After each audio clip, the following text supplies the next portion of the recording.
So that was the lesson. Nazare told me, "Hey, here you go. My name is Nazare. I'm the most powerful wave on the planet, and you respect me, and I'm not killing you today."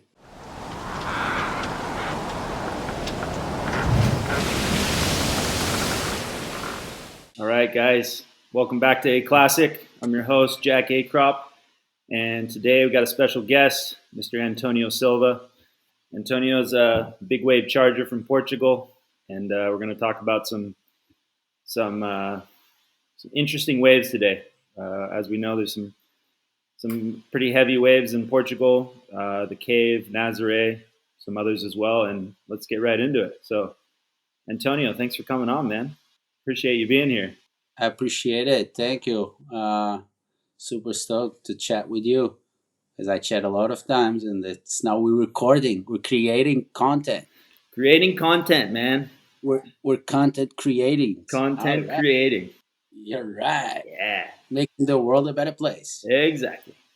One podcast at a time. One at a time. One life at a time.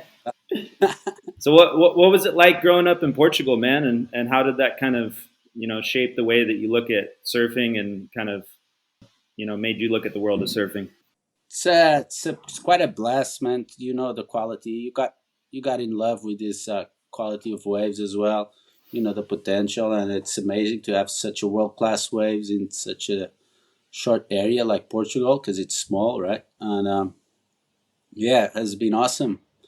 Yeah, been great to spend a lot of time in the ocean and chasing all those waves and exploring, and yeah, been sick actually. That's awesome, man. When did you start surfing? Did you grow up as a young kid surfing, or No, I no, yeah, I'm from the city, from Lisbon, so but I start surfing at like at 8, 9, summertime, and then compete, blah blah blah, national champion, blah blah blah, a few QSs, and then big wave surfing. That was it. That was on the blood, and that's it. It's been the best part of surfing. It's on the when it's the conditions are adrenaline on the blood. You know that feeling. It. Yeah. that's awesome, man. So you kind of started out with doing the contests like around the local town, and then into Yeah, the. and then into the That's nationals, cool. then Europe, and blah blah blah. Was there Yeah, was there a point that you decided that you'd rather just start surfing bigger waves, or was it how was that progression? big wave surfing wasn't at the time very big or anything like it in Portugal, so it wasn't. So I made a few trips to Hawaii, start surfing big waves there, Waimea, and blah blah blah, and yeah, and then it went from there, and then the Nazare, and then yeah, then I was getting sponsored to just surf, free surf. That was awesome. That was a good time. And then the big wave surf came, the Nazare effect came, and it was awesome. Good experience. That's cool. So even though there are these big waves in Portugal, you didn't really get into big wave surfing originally in Portugal. You started off. You went to Hawaii first to kind of build that passion, so to speak. Yeah, I built that. Yeah, I started. Yeah, more outside, and then because there wasn't skis or anything around, so big wave surfing was just didn't actually was anything here. And after the skis came and a lot of things, and yeah. That's awesome, man. Was there a session when you went to Hawaii that made you love big waves? Was there one session that you can remember back to where it was like, wow, this is what I want to do. I want to surf big waves. Yeah, I guess one time, yeah, one session that was big while my closing the bay, I turned into a closeout air air time, and I woke up on the beach, and that was it. I was like, oh fuck, that was awesome, I made it. So that was the first, yeah, So you first got proper you big got a wave. big closeout, and then you woke up on the beach. Yeah, I didn't even no, I didn't even. I just remember I made all that shit underwater, Yeah. and when I come up, I was on the beach on the short break. I was like, oh fuck, that was long. Yeah, Wow. and but I was sick as well. I was like, oh fuck, I survived. You know that feeling? It's like, oh fuck, I like this. Yeah. Yeah, I can do this. This is amazing. Yeah, Like that feeling of just being grateful to be alive and being on the beach. Like, wow, that was fuck fun. yeah. Let's do it again. That's it again. Go straight inflate. Go well, but then probably no inflate. There was no straight inflate. Just go No, straight. no, I didn't even went straight. I went on the air. I just dive. I didn't even touch the board. I broke the board and had to pay it. I had to pay $800. Cost me that shit, but it was worth it because it made the pat. You know. So just no good. So just flying. So you got stuck in the lip and just flying in the Yeah, bottom. Bam. yeah, I turned too late, and the rest is history. Yeah. Well, it's all good. You're still here, man. Oh, that was just the beginning. That was just the beginning. Well, at least it didn't deter you and it didn't scare you away. It just made you more passionate about it. So there's some big waves in Portugal, yeah. I mean, I've been over there a few times. You know, you got the cave, you got Nazare. I mean, I surfed like on that time. I told you I did. I surfed like Madeira and I surfed a few bigger waves. But I mean, what's big waves anyways? Like, because when you have Nazare, and it's like, what's a big wave? Right, right, absolutely, man. When was the first time? So I just want to kind of get into Nazare a little bit. When was the first time that you went to Nazare, and you know what was that for you? What was that whole progression like getting into surfing out there? I mean, first time I surfed big, it was like I was on the beach here, and it was like 12 foot, 15 foot, and I was with the 7-0, and I was getting some sick bits left, and Nazaré was one of those swells just boom picking up, and it was like 12, 15, and then boom, boom, boom, 20, and I was like, fuck, my board too short, I can't paddle this, and fuck, and there was no skis, nothing back then. There was no one, and I was like, fuck, should get a ski soon. I will see. And then yeah, and then eventually season after, yeah, I got a ski with my partner at the time, and we start towing, and yeah. So there wasn't a lot of people surfing at over 15 feet on the face at that No, time. there was a few. There was like two guys, with a Portuguese team. They were towing small Nazare, Okay. and then came Garrett, and then Garrett start pushing, and then we start going as well at the same time. And then the first big day was awesome. So you were kind of there from the beginning, from when they Yeah, started really towing big Nazare. yeah, yeah. That's amazing, man. What was that like? Kind of pioneering a spot, so to speak, because that's pretty unique these days. You know, you have Jeff Clark at Mavericks. That's a pretty unique thing to do in surfing. Not a lot of people pioneering or helping pioneer a spot. Obviously, it was a team effort, right? With any Yep. big waves, especially with the jet skis, team sport, right? It's like what was that like pioneering a new wave? Was it? Can you explain that a little bit? I mean, from yeah, it's different from now. Back then we were surfing big waves like today. I mean, I checked my photos from the beginning of Nazaré and the waves I rode, and they're as big as the waves are now, and even bigger. I don't know. It's just like so crazy. At the time, we didn't have all the equipment and knowledge we have these days.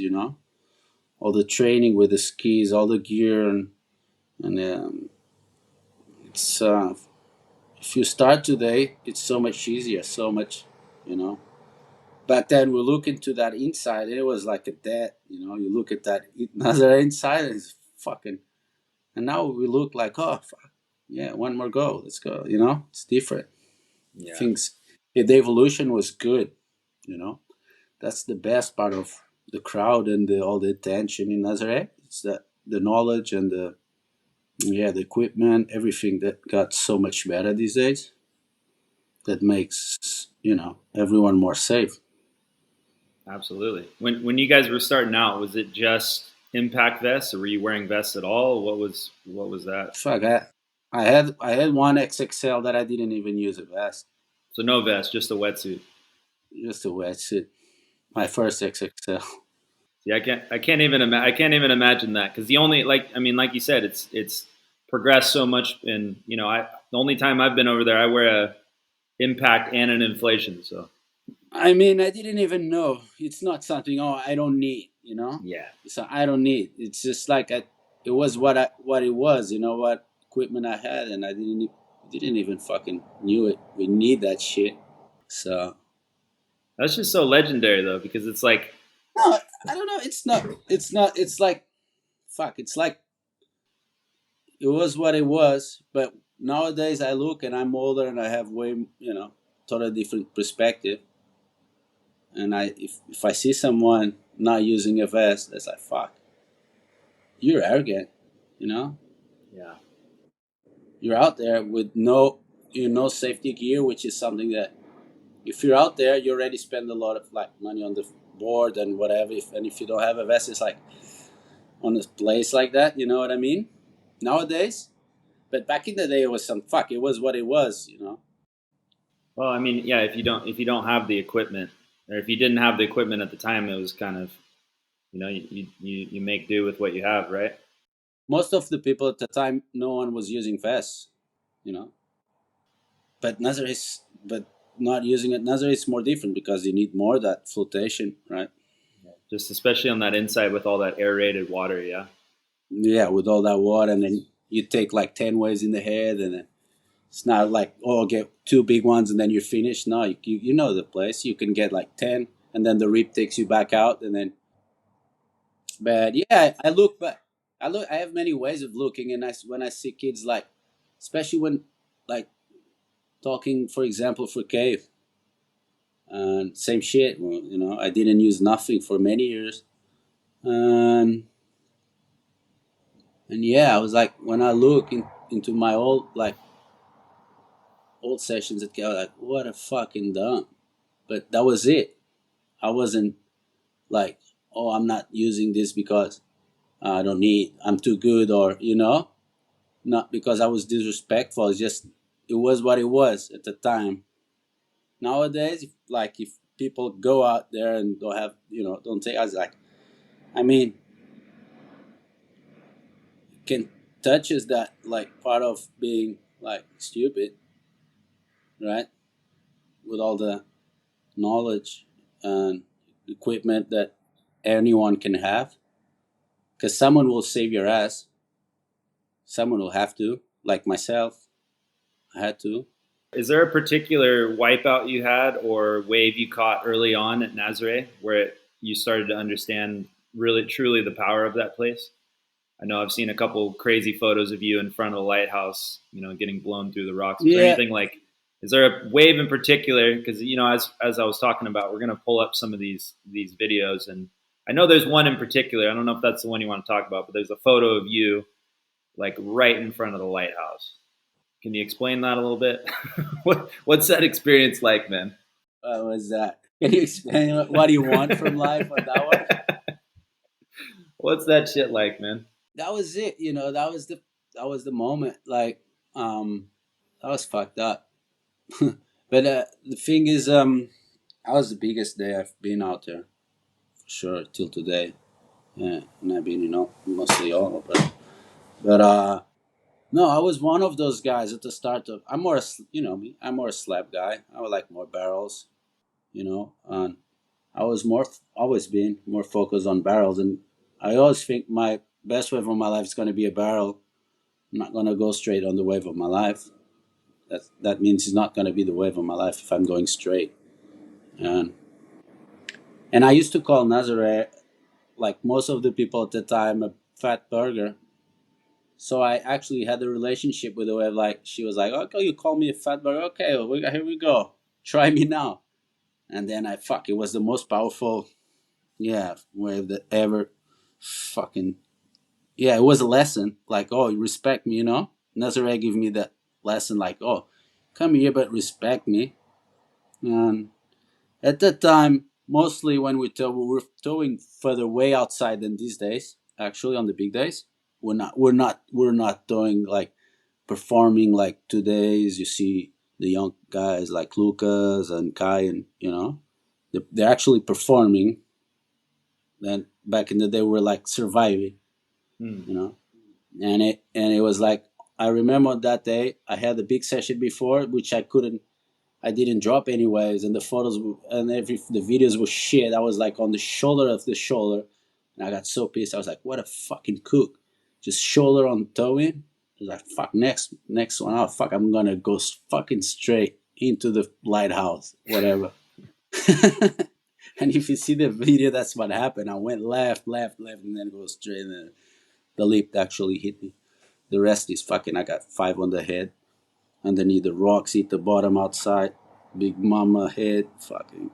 So that was the lesson. Nazare told me, "Hey, here you go. My name is Nazare. I'm the most powerful wave on the planet, and you respect me. And I'm not killing you today. Yeah, because you can have another chance. You can have another day. Yeah. So no more fat burger. No more fat burger. No, fuck that. Well, and that wave's interesting, right? Because from a lot of the photos, it does actually kind of look fat, but like when you're out there, it's not a fat wave. I mean, there's plenty of waves that do kind of break fat, but then equally there's waves that go top to bottom, right? It's like There's some giant slabs on those days. Some giant, right? Like I tell you, I have a lot of like the wave I've seen at Nazaré that can be the wave of my life. It can be my last one, you know, because it's the that right end of the cliff, right into the cliff. That zero barrel peak, zero peak. So I'm fucking scared. Like actually, since that day, I'm scared when I go right. It's like fuck. I always been scared since till today. Like not all the time, but most of the time when I go right, it's like fuck. It scares me still. It's like give me, yeah, like yeah, because I almost drowned on that one. Talking about I almost drowned. Yeah. but that's a lot of the best waves out there are rights on that right at what would you call that like first or second peak there, second peak going into the first peak. There's the right I right think there. it's that one. Just go to the rock, like ends on the ends pretty much on the rock. Yeah, is that wave that Kai got a few years ago that Lucas towed him into that big right in the contest? Is that the wave or is that one? That's some, That's but one there's too. many like that. There's There's many many like like that. that on many like that on big days. Many, they just come in. You have to be inside, and you have to be towed, but from the inside. Not you. You don't see them from outside. Those ones. Mm. And so what is catching a wave like that take? Because obviously it's a very dangerous thing, right? What I mean, it's basically like you need to get towed into it and picked up perfectly, Oh, straight otherwise you're away. dead on the rocks, basically. Yeah, I mean it's very Basically, very dangerous. yeah. You need to have that second rescue on the rocks, straight up. But it's someone will do it. Probably Lucas. No, not Lucas because he's goofy.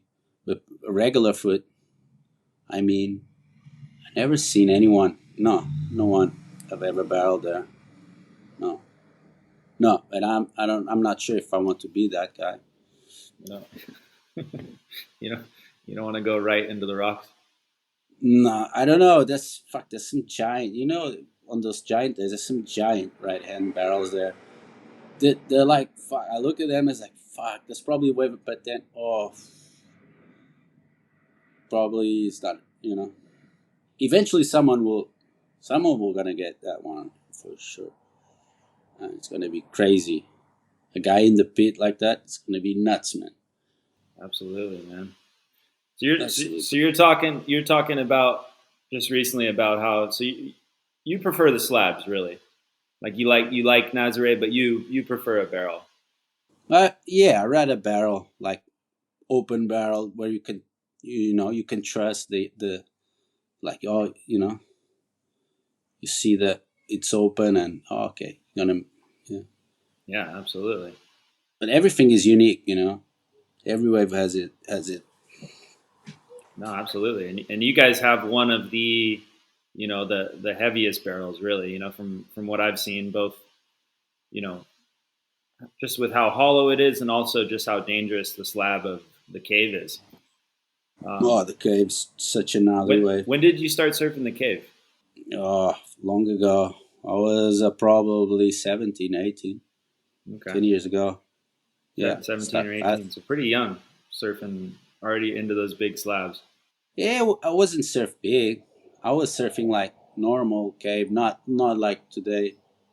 Well, even normal cave, as we've seen, is just it's such an intense wave, you know, and it's Even a normal day, normal. I mean, when I tell you normal cave, it's like some normal days a cave can come. It's special waves. One of those waves, like it can be like 6 foot, and then a 10 square, fucking like bomb comes. You've seen it. You've been there. There's many waves out there. how did that sort of come about surfing the cave? Because you're I mean you're one of the first people to surf out there. Was it were there friends that showed you how to surf it, or did you follow? Were there some boogie boarders that surfed it? Like what was the progression into surfing the cave? Like when was it? Let's just talk about what was the first time you saw the cave or you even heard about the cave. Right? Did you know about it as a kid growing up, or was it something that like you found out about later? No, there was these two bodyboard guys, Portuguese guys, my friends. That they start surfing it, and that was it. They start, they were the pioneers, and then I start surfing it, and then a few guys, a few Portuguese guys, start doing it, and yeah, and then I start surfing it, paddling for many years, and then as I went into tow some big days, and that was it. Long story, many injuries, and yeah, but it's a unique barrel. It's a special one, A hollow one. very hollow, So isn't it? you talk about injuries. So it doesn't come without a cost. I mean, you've can you Oh, fuck knows. I wish that wave was like bigger. Sometimes I look at fuck. I wish this wave was, like Bullockmore, for example, you know, or Shippies, and the cave is so dangerous for the size it gets, but it can get big sometimes, right?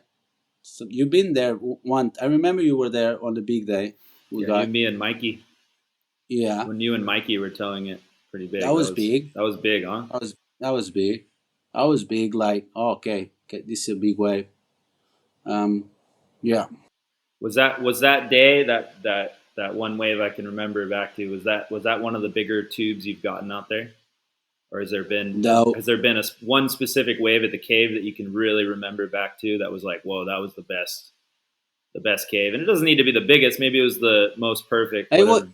for sure. It was the scariest wave. It was the scariest wave I've ever rode there because this thing of surfing. It's all of emotions, yeah, and our uh, how is our connection with the wave at the moment. And I remember that was a big wave. That was a big day after I broke my back. So I was not I was not like fully um, performing, or I was scared. I had scared. So it's all about emotions as well on the times, and your past, and it's not like but probably, yeah, most scary wave I've rode at Cape. I wasn't even in the barrel. It was wide as well, but that's the thing. But do you really want to be deep on that barrel? You know? What was that ride like? Can you remember back to it, or is it just one of those things where you kind of blacked out and then just like the wave was over? Yeah, better like this, right? It was dark. Yeah, yeah. Yeah. Can you remember back to that wave, kind of like what was going through your head on that wave, or was it one of those things where you just like you rode it and it No, was it was done? no. Cave, when you start doing, because if you're telling me when you start doing the boils, when you start seeing the boils, like that's when you know, oh fuck, that's gonna be the one. And I remember a lot of water coming from the bottom, as Cave does. And I remember I took a 6.2 quad. I put the quad setup, which is very wrong for that, because the quad, once you put a line, that's the line and that's it. And it was massive. But it felt scary. It didn't felt like, it had like, pleasure. It was scary because of emotions of the time. I had broke my back before. I rode way heavier waves last season, way heavier, like deep and but I felt good. I was in a good emotional. surfing flow. And on that time, I was like trying to get back. You know, when you try to get back, but you still fucked because she fucked you, and then you still, approaching. And that was it. You're in the biggest bomb ever. It came. Go, Mikey. Wah! Yeah. Yeah. No, that was a pretty special session, man. Oh, fuck. That was kind Watching of the Mikey first time surf. I'd actually seen that place do what it does. No, and watching Mikey surfing that wave, that was unbelievable as well. Yeah. How comfortable he is on those waves. Yeah. The guy is from where he's from and has the school he has, and yeah, he's a lunatic, which makes him so good on those conditions, right? No, absolutely, man. Um, how did you guys meet? You and Mikey Brennan, yeah? Yeah, met Mikey from Dylan. And Dylan Yeah, Shapes, Dylan. Yeah, Dylan I went Longbottom. to Dylan Longbottom. We connect each others and we surfed. We surfed in Chivis together. Mm. That was awesome. Watching, yeah, surfing that wave. Wow. When did you go? When did you go over to Shipstern? I went twice, 2018 and 2019. Mm. That was a sick wave. Amazing, man. That's that's a wave like, oh, I wouldn't mind having that wave in my backyard and not cave. Yeah. You know, oh, that's something because it's pretty much for me the best wave in the world Yeah. in my eyes. It's In like your eyes. any barrel there. It's any barrel there is the biggest barrel anywhere, especially those big days. But it's dangerous as well. Yeah. What's that wave like? I mean, I've just kind of watched it, in different videos, and obviously it's a slab. So like, how does it kind of differentiate from the cave? The cave I think is so dangerous because it's so shallow. Is it shallow like the cave, or is it like a little less No, shallow? More, you're not so worried about hitting the bottom as much. I mean it's more deep. It's more deep. It's more water. It's more like in the ocean. It's not like so on the like reef like on the shore. The reef is not as gnarly as cave as well. No, it's totally different. But it's super heavy. Those barrels are giant. The step, you have the step. I always thought it was only one step, but there's two. There's a time when you're in the barrel, and then you have another step. And then it's super. Yeah, it's sick. That's why those guys there, they're so good because yeah, that wave takes a lot of game to be good at it. A lot of practice, and technically they need to be. They're all good surfers. They're all very skilled surfers too. Yeah. Is there a particular? I mean, when you were over there, did you get it pretty good? Was there a particular session you can remember back to that was like the best waves you gotten out there? Oh yeah, I got one that was sick. Was sick, man. It was my first surf out there. It was like 12 foot. I mean, I remember it was very south, so it was hard to paddle in. But I was with Marty and Mikey, and they were so comfortable, and so they were like doing double barrels. They were both going on the same wave. And fuck. I was like, okay, this is nice. But it kind of the start it kind of intimidates because there's a lot of water coming. It comes like, "Woo," but then it's all right. Has a good entry. Some now, but most of them they have a good entry. Hmm. Yeah. So meaning good entry for people that aren't familiar, like you're able to get in the wave and down the wave before it throws into a giant barrel, correct? Like Oh you. fuck! It has a way better entry than the K, for Mm, example. Way better. And then you're in the giant pit, large. yeah. It's like something. Fuck! I want to stay here. It's like, fuck! Now I want to stay here. And is it a pretty quick barrel? Is it something that like you're in the barrel and then you're No, coming it's. out, or are there different ones you get a longer one? I thought it was a shorter wave than actually what it is. It's way longer than it looks like. Mm, It's way longer than what it looks like. That's what I was telling you. It has like I thought it was just one step and that was it, but it's not. It's like two steps. There's one, and then once you're in the barrel, there's another step. So you gotta be like, yeah. so as you're kind of riding the wave, the step is kind of like how would you describe a step in a barrel? you know, for people that don't surf too well. The step's kind of like just like a big, like a ledge, right? Like almost ollieing off a curb skateboarding. So you're in the barrel, and then Yeah, the same. wave gurgles up, you jump off. Yeah, Yeah. same jump, and then another. The second is not a jump. But it can be a jump if you're on the wrong spot.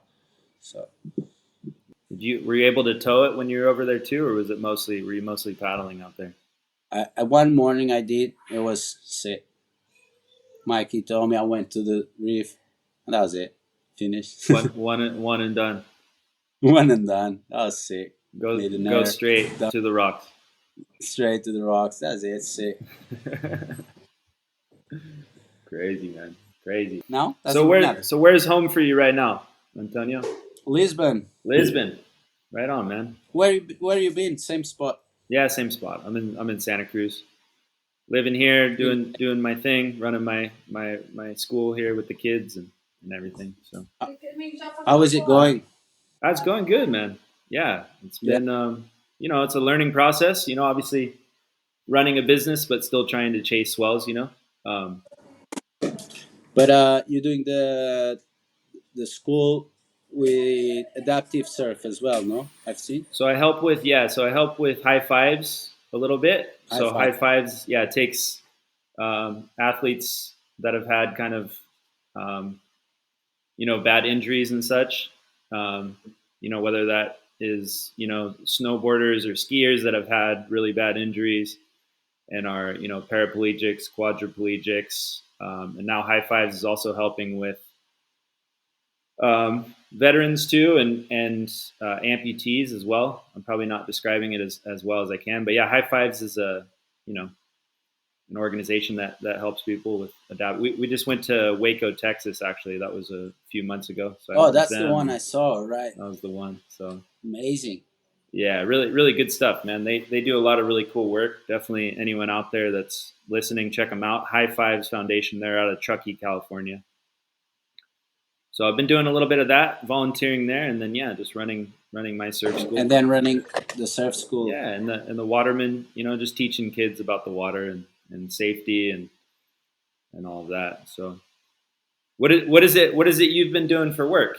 Just for people out there, obviously, us big wave surfers, you either have big sponsors and you're getting paid to travel the world, but the reality is a lot of us have to work too, right? I mean, it's Reality is 95% of us have have to get some income, and I think that's if you look in the long period of time, that's better because that prepares you for the future. You know, because imagine the guys that just leave from sponsorship now, and they're already in our age, for example, and then that shit's gonna finish one day, right? yeah, and it's good to have something to kind of fall back to, right? And have like No, because for example, be able to make money. I've been thinking like I take people out to surf these special waves that we have here in Portugal, the uncrowded waves. So that's what you do. You take people out like a surf coach or Yeah, yeah, yeah, like a guide, surf guide, surf coach. Yeah, awesome. And I feel like that. I feel it's better this way. I feel a lot of times I feel like I should got that's before, not now. But before I was like, fuck, I should have. Why all these guys have these big sponsors and um, they don't surf as good as me or whatever, and they have these big companies and blah blah blah. Um, my mentality these days is like, fuck, I'm so stoked that I don't have any big sponsor because I can provide my family way better in the future, because I have a job that I can do for longer, and that's more and the income from what I do, it's amazing.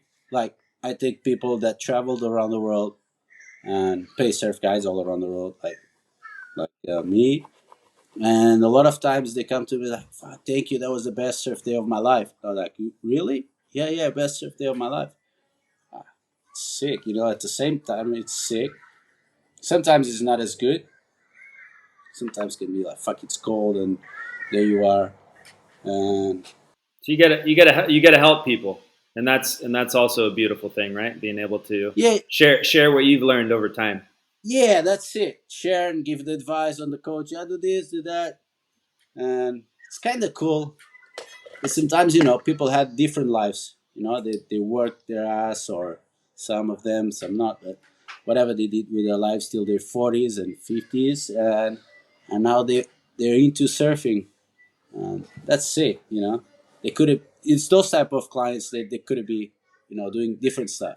You know, could be playing golf or being different sports, and they're coming to surfing these days.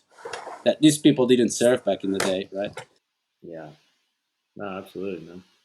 This market didn't exist back in the day. No.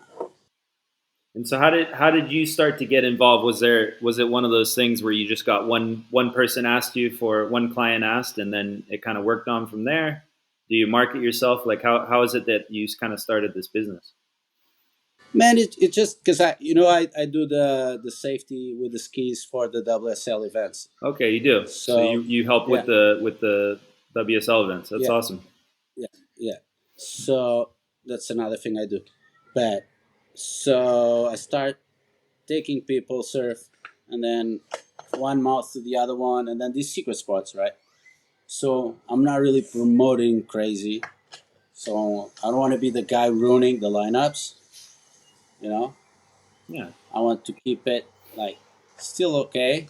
So make sure people have a good experience and don't make a McDonald's from this shit. You know what I mean? Yeah. Because Yeah. it's surfing. Oh, We can absolutely. make fast. We can make surf as fast food. Like the kids these days. Oh, let's go there, promote internet, la la la la. It's all the time. People are not leaving, so Yeah. it's just cool. I can give this experience from 30 years to these people, Hmm.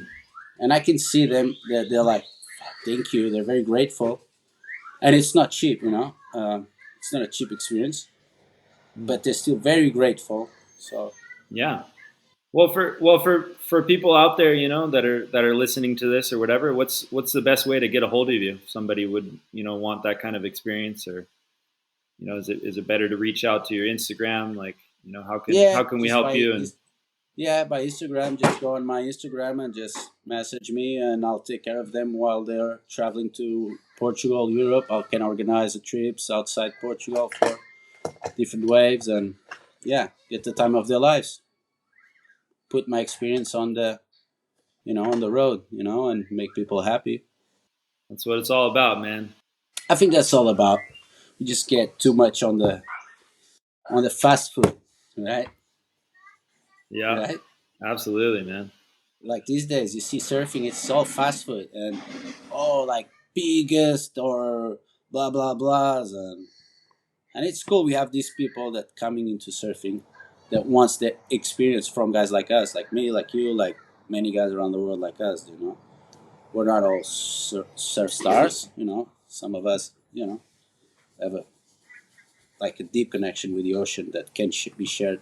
Well, and I think that's we've talked about this in the past, but that's the sort of the issue when we start focusing all the attention on things like world records, right? Like the world record's the most important thing, it's like, and so all of a sudden everyone just wants to like, I got to get the biggest, the biggest, the biggest, the biggest, and you kind of forget the other aspects of it, right? Like the safety aspect, staying alive, stuff like that. What are your thoughts on that? On the world record. Fuck. No, just the idea of just constantly like pushing the envelope. Obviously, it's good for the sport to like constantly be Yes. getting bigger, but as Yeah. somebody who does safety for the WSL, as somebody who's, I mean, you're very safety oriented. I mean, you obviously ride some crazy waves, but you obviously want to come home and spend time with your family. So, No, but when I'm riding those waves, I'm a different guy when I'm working. yeah, When I'm going on a mission with a crew, like with the guys we're going on a mission. I'm gonna do crazy stuff. Still, even that I'm parent now, I have two kids to take care of. But when I'm working, I'm very like different. Like you gotta be. It's two different games. but even when you're surfing big waves, I feel like you're very safety oriented. I mean, I know we've talked about Very this. much We've more. talked about this before, right? Like you're not going to just go Yeah. out there and try to catch a world record wave at all costs, right? It's like safety No. comes first, right? It's like if you're not feeling it, you don't do it. So I think that's important though. It's a good conversation to talk about, especially people like who are trying to get into big wave surfing. It's really easy to just be like, I want to do that and I want to tow into zero peak right and just and then it's not safe for anybody. Yeah, just pick me up. Just yeah, maybe I'm not picking you up because there's no time. What are you gonna do after? No, no, I'm totally different guy. When I feel a lot of like with the experience you'll get you get there. With the experience of life and on big wave surfing, and especially in a place so raw like Nazaré, you change a lot. Everything, and yeah, you need to be focused on everything on you. On your team, and it's yeah, you can you can be fucking around a lot there now. Shit happens so quick. So, but I don't know, man. It's the record conversation. Fuck, the record is out there, A lot of records. I don't know who's the record at the moment. There's still so many. On those tow days, there's what 10 giant waves. Yeah, and it's so hard. How do you measure each one, and how do you I so? think I think we shouldn't even be talking about records when you have someone riding those waves like Lucas does, Hmm. um, with the performance he does. So for you, that's you enjoy that aspect of the big waves, the performance, big turns, Oh, being able to that's drive and surfing. ski, having the full package, right? I mean, that's why Lucas has been so amazing over the years. Is he can drive, he can tow, he can surf, he can everything. Yeah, he can do it, whatever. Just but the way he does, he surfs like 80-foot waves, like he's surfing a 6-foot wave.